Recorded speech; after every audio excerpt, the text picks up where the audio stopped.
गजाननं भूतगणादिसेवितं कपित्थजम्बूफलचारुभक्षणम् उमासुतं शोकविनाशकारकं नमामि विघ्नेश्वरपादपङ्कजम्। नमस्कार, सुप्रभात, राम राम। आज हम जानेंगे गणपति का प्रथम पूजन क्यों होता है। कोई भी माँ अपने पुत्र का ऐसा रूप नहीं चाहती होगी जैसा गणपति का रूप है। फिर भी हमारे ऋषियों ने गणपति का बहुत महत्व दिया है।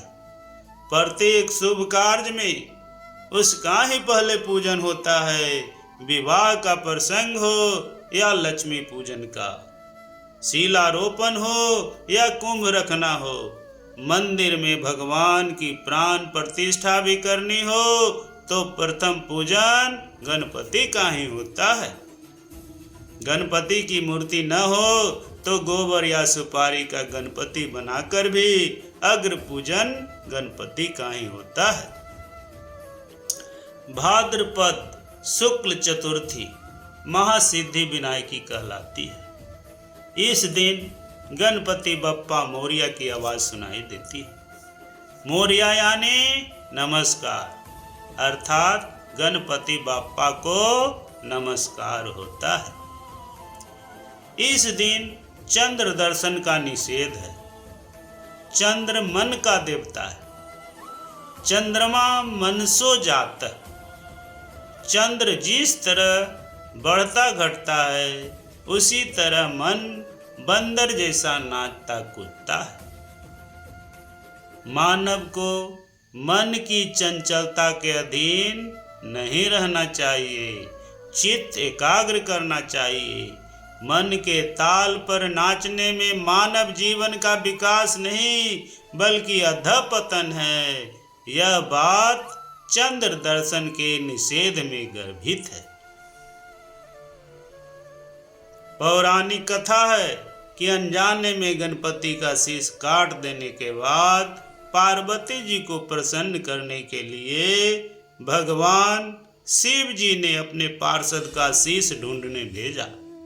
पार्षद समीप ही जाकर हाथी का मस्तक ले आते हैं और धड़ पर उस मस्तिष्क को रखते ही गणपति जीवित होते हैं और गणपति से गजानन बनते हैं। पुराण हमें समझाते हैं कि गणपति तत्व ज्ञान के देवता और समाज के नेता हैं। तत्ववेता और नेता के पास हाथी का ही मस्तक होना चाहिए। संकुचित वृत्ति का मानव महान तत्ववेता या सफल लोकप्रिय नेता नहीं बन सकता। गणपति का सिर हाथी का है। हाथी सभी प्राणियों में सबसे अधिक बुद्धिमान है। अतः बुद्धिमान व्यक्ति ही समाज को सही राह पर ला सकता है।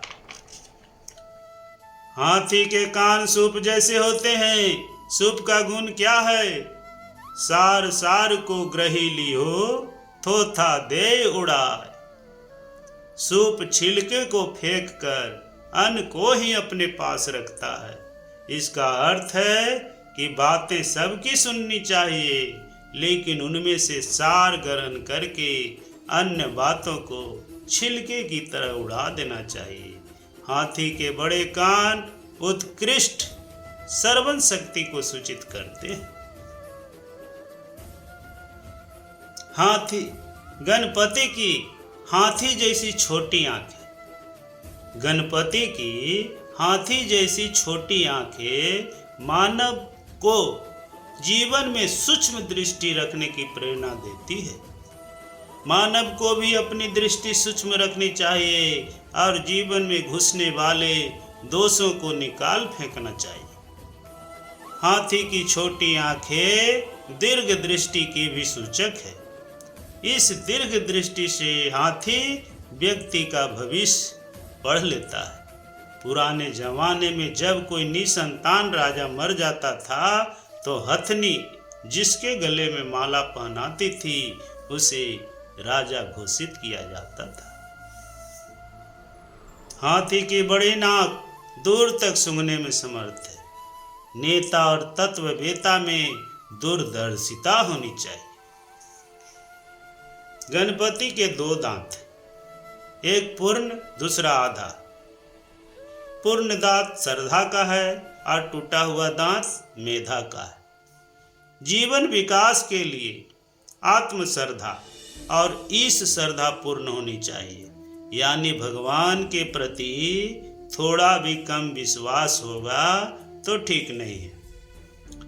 गणपति के 4 हाथ हैं। एक हाथ में अंकुश, दूसरे हाथ में पास, तीसरे हाथ में मोदक और चौथे हाथ में आशीर्वाद है। अंकुश हमें वासना विकारों पर संयम करना बताती है और पास हमें समझाती है कि जरूरत पड़ने पर सजा देने की सामर्थ्य भी तत्ववेता या नेता में होनी चाहिए। मोदक यानी जो आनंद देने वाला हो, जिससे आनंद प्राप्त हो, संतोष हो, ऐसा सात्विक आहार इन महापुरुषों का होना चाहिए। मोदक तत्व ज्ञान का प्रतीक है। मोदक बाहर से चाटने पर फीका लगता है, परंतु भीतर का भाग मधुर होता है। जो मानव अपने कर्म के फल रूपी मोदक प्रभु के हाथ में रख देता है, उसे प्रभु आशीर्वाद देते हैं। यह चौथे हाथ का सूचक है। गणपति लंबोदर कहलाते हैं। सबकी सुनी हुई बातें सागर की तरह अपने विशाल उदर में समाविष्ट कर रखनी है, इस बात का सूचन उनका बड़ा पेट करता है। गणपति के पैर छोटे हैं, इसलिए शायद वे दौड़ नहीं पाते। यह इस बात का सूचन करती है कि कोई भी कार्य करने में उतावली नहीं करनी चाहिए।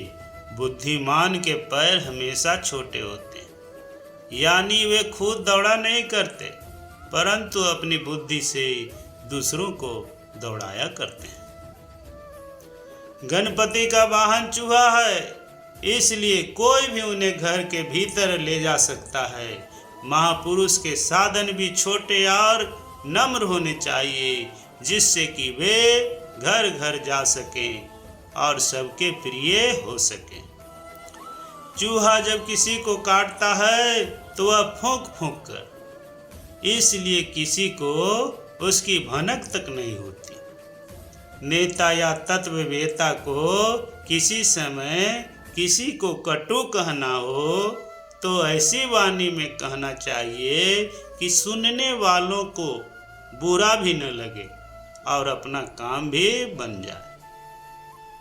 चूहा माया का भी प्रतीक है। चूहे की तरह माया भी मानव को फूंक फूंक कर काटती है। फूंक फूंक कर काटने वाली इस माया को सिर्फ तत्वज्ञानी ही अंकुश में रख सकते हैं और उसके ऊपर सवार हो सकते हैं। गणपति का वाहन चूहा हमें यही बात की सूचना देता है। गणपति को दुर्वा दूब बहुत प्रिय है।